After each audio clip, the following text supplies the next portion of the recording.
It's the unofficial start to summer. It's Memorial Day weekend, and right now, for a change, as you can see, I have clear skies above my house, which has kind of been a rare occasion here lately.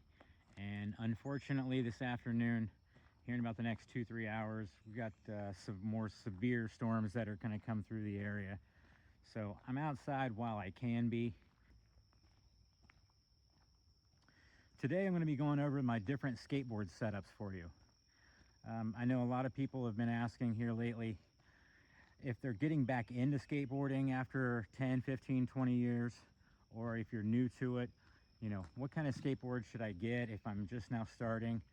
And I'll go over some of my thoughts on, what's good, what's bad for beginner skaters, or if you're getting back into it and it's been a while, and just kind of give you my thoughts on what boards work for what.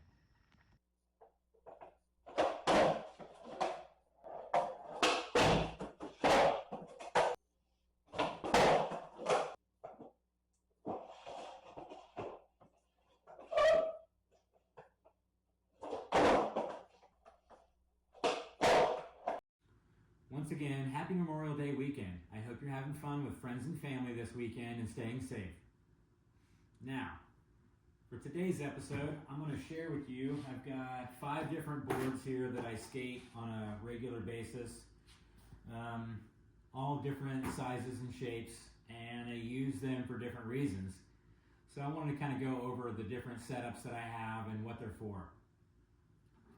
I'm going to start with the biggest one that I have, and right now this is my 9-inch, more of an old school shaped board. It's made by Illuminati, and I got this one for my wife a couple years ago. We're both hockey fans, and I was able to pick this one up, not intending to skate it, but it's such a fun shaped board. I had to get some trucks and wheels to put on it.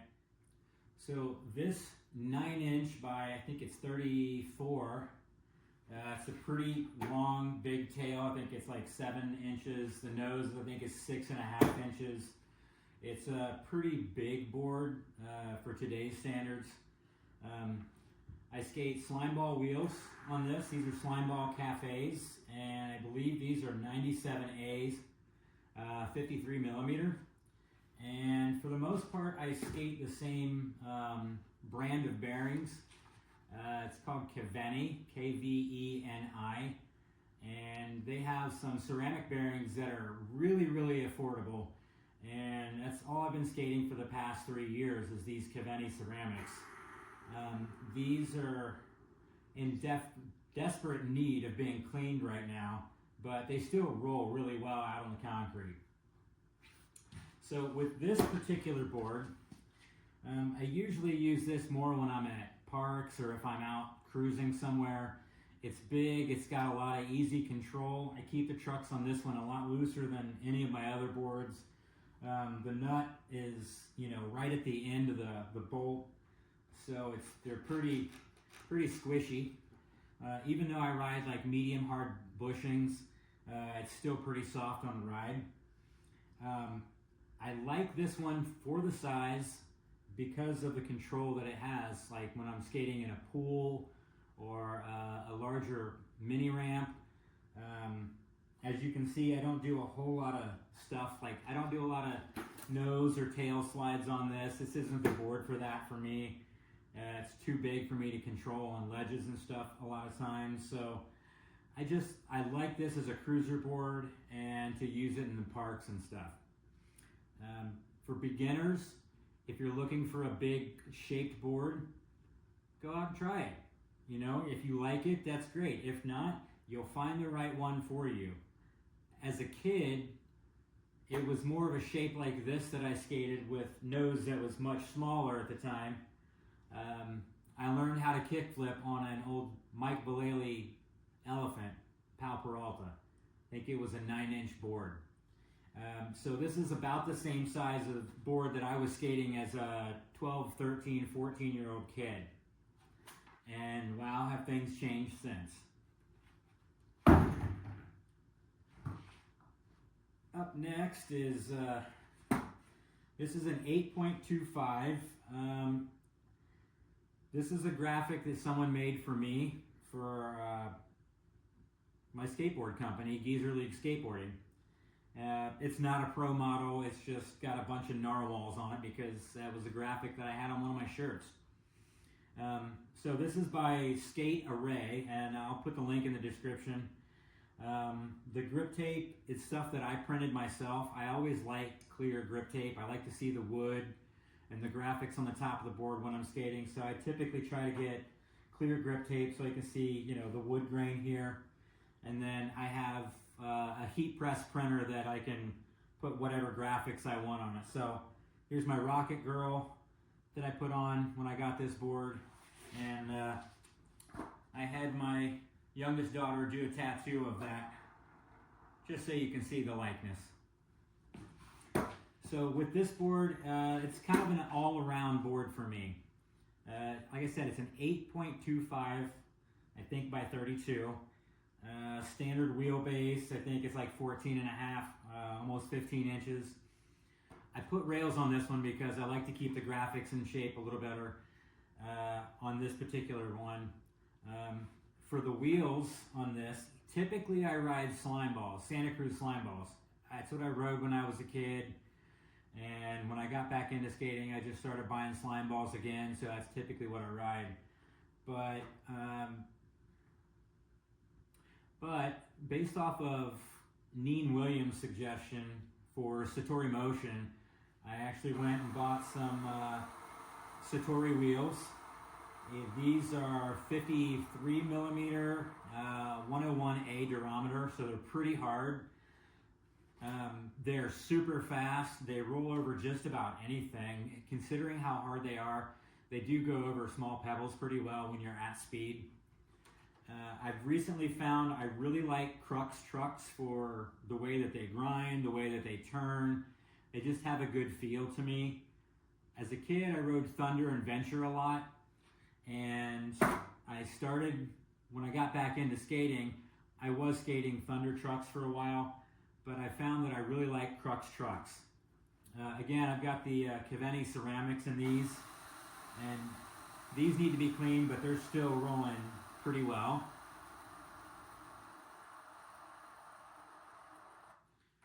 And with this being an all-around board, I do stuff with, you know, obviously nose and tail slides because there's no graphic left on it. I do a lot of board slides and stuff. I've got grooves worn in from where I hit ledges consistently on this one. And it's just a fun board. 8.25 is kind of a standard size for today, so if you're getting back into skateboarding or new to skateboarding, an 8.25 is a good place to start. It's wide, but it's not too big. It's small enough that you can learn how to control stuff, but it's not like a 7.5 inch freestyle board.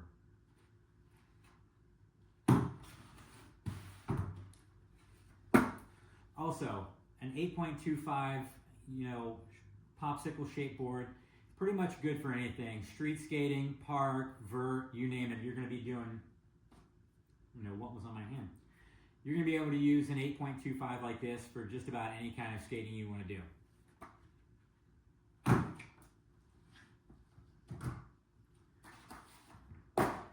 This is a no-name deck that was given to me by a shop owner up in Ypsilanti, Michigan. I went up to skate a couple parks there and stopped in a shop, and they had some boards. It wasn't a skateboard shop. There were 3 boards in there, and every time I would go to this shop, I would ask, you know, the manager, hey, can I buy one of those decks? I'll give you $75 for any of those 3 decks. And for 2 years, the guy said, no, man, I can't do that. Last time I was up there, walked in, and I didn't see the boards anymore. He'd taken them down and was working on making a display with something else.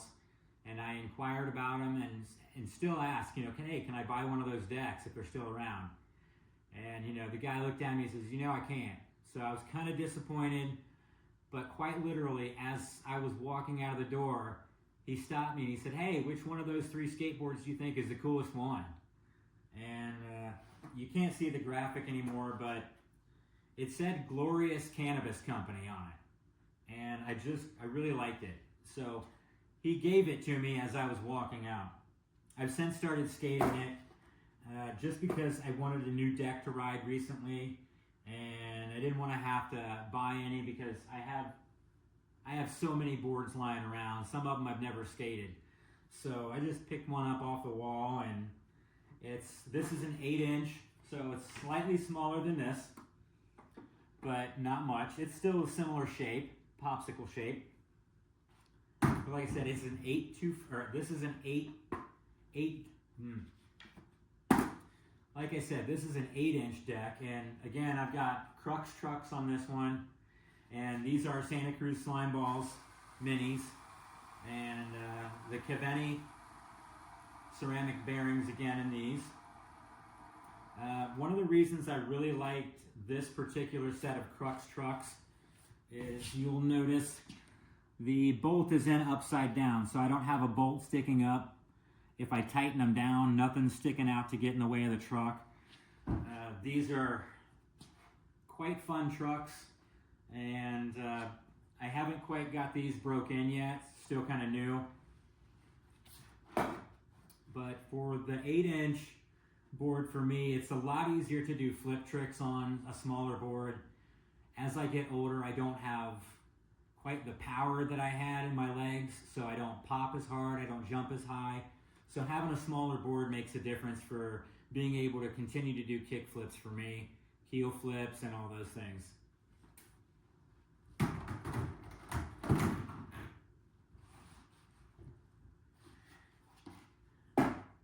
Now, while this might look very similar to the last two, and in size, this is the same size as this last one here. This is an 8-inch, it's a Rodney Mullen Uber, and I've had this for about 1.5 years, I think. And this one I bought specifically as a freestyle board, and it has freestyle trucks and wheels. These are tensor trucks, and they have a hollow bolt. And as you can tell, I don't do a lot of grinds or anything on these because it's a freestyle setup, so it's not used on the street. The wheels are different. These are decomposed wheels, and I believe these are 53 millimeter 97A, so these are a little softer than what I usually ride, but they're still hard enough to where I can slide on the floors pretty good. But one thing you'll notice about freestyle wheels is here on the outside, the bolt does not stick out past the edge of the wheel. It is actually recessed in there, so the bolt hides. So when you're in Primo, you're not scraping on bolts. So this, while it looks like a regular shape board, and it is, and you can use these Uber decks for regular street skating, this one, like I said, is set up for Primo, just so it is very stable when I get it into Primo. This one is super lightweight. It's an Almost, which you can see here the insert that's in the middle. It's a carbon fiber insert and foam that makes the whole center of the board a little lighter, and it's super strong. And you'll notice some people ask, why do I have grip tape on the bottom of my board? And if you do freestyle at all, you know that if you're trying to do a Casper where you have your foot on the tail and your other foot upside down underneath, you don't want your foot slipping around on, a smooth piece of wood. So we put grip tape on the nose and the tail for when we do Casper tricks or, anything that flips it over like that, just so your feet have a place to grip.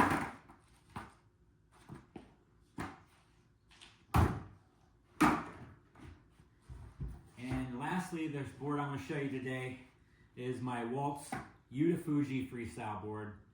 And this one is much smaller than the first one that I showed you. This is a 7.75 inch board. It is tiny compared to everything else, but it is by no means the smallest freestyle board. There are 7 and 7.5 inch small freestyle boards that are much shorter than this one. Waltz Freestyle wheels. These are Deep Space Explorer wheels. These are 54 millimeter. I think they're 99A. And again, you can see with these freestyle wheels, the nut and for the truck is inset. These are actually in farther than the ones that I have here on the Mullen board. And again, the whole reason for that is when you get into Primo, so you don't have the bolts rubbing on the concrete. It gives it a more stable feel and balance to it when the bearings or when the bolt is recessed. And again, you'll see I've got grip tape on the nose and tail here. And a lot of people look at these skid plates and they're like, what in the world are those? Well, because freestylers do a lot of stuff on their tails, you want to protect the wood and keep that as long as you can. So these skid plates really help with that. And it gives you something to grab on for doing things like pogos. So the other thing I'll say about this one is these are Ace trucks, ACE. They're pretty small, and these are softer bushings for me, so I really had to crank the bolt down to get them freestyle tight. And yeah, the freestyle board is set up for freestyle, and you'll notice it's really flat. You'll notice that the freestyle board is very flat. It doesn't have a lot of concave like some of the other ones. I mean, you'll notice even on the Mullen Uber compared to this, there's a lot more concave here than there is on this board. And it makes it easier for a lot of the footwork stuff that freestylers do, like walk the dog and things like that. And when you're in a rail stand, you want that straight edge. It's a lot easier to do the tricks when you have this straight edge, if you don't always have to focus on your feet. Like with the concave, because they have these little ridges and stuff, it makes it a little different. If you've never done freestyle and you're interested in it, there are quite a few skateboard companies out there besides Waltz. I mean, Waltz is here in the United States, out in California. Mode Skateboards, I believe, is out of Florida. Madrid makes some good freestyle boards. There's a bunch of freestyle companies out there. So go on Decomposed Skateboards website, and they have brands, other brands. You can go to Waltz and order completes like I did. Like this was a complete. I didn't order this individual pieces. This came already set up for me. I just added the grip tape and obviously stickers. The same goes for the Mullen. I bought this as a complete, and it came with the freestyle wheels and trucks already set up. Again, I just added the grip tape on the bottom. And this, I actually bought this one without the grip tape so I could do my own clear. And I put my Geezer League skateboarding company thing on it, just for fun. So besides the long boards that I use just to ride around on, these are the boards that I typically ride here in my garage and while I'm out at parks and on the street. If you have any questions about any of these setups, just leave a comment. I'll get back to you as soon as I can. I know I went over a lot of information on 5 different boards in a short amount of time, but I wanted to show everybody the different kinds of skateboards that I have and that I ride typically and what they're used for. And I hope you found this information useful, and I hope it encourages you to try to get a different shape or size or kind of board. And just know that you're never too old to ride. Shut up and skate already. Before I forget, one thing I forgot to mention about this particular skateboard is that this is a symmetrical shaped board. So what that means is the nose and the tail are the same. It is the same board on the nose as it is on the tail. There's no difference in the steepness of the tail versus the nose. And the concave is consistent wherever you're at on this board. And that's one of the reasons why I got it. Was a lot of times with freestyle, when you're doing walk the dog or something, you want to end with your you want to try to walk the dog going into another trick and having to worry about whether I'm on the nose or the tail sometimes. I'd really rather not have to think about that. So I went ahead and got a symmetrical board just so I could have it wherever when I'm in a trick line. So yeah, I wanted to mention that. It is a symmetrical shape board, and it took some getting used to for sure, but now that I've been on it for a while, it's a great board.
So that was a quick session before the rain set in, just to give you guys a quick overview of all the boards that I usually use, what they're for, and kind of some of the equipment that I use.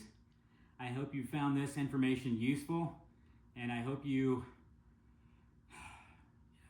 inspired in some way to, if you've never skated before, to try it. And if you've been a skater before and you haven't done it for 5, 10, 20 years, just know that you can still do it. I was away for 22 years, and I can tell you it comes back fast. So just know that you're never too old to ride. Shut up and skate already.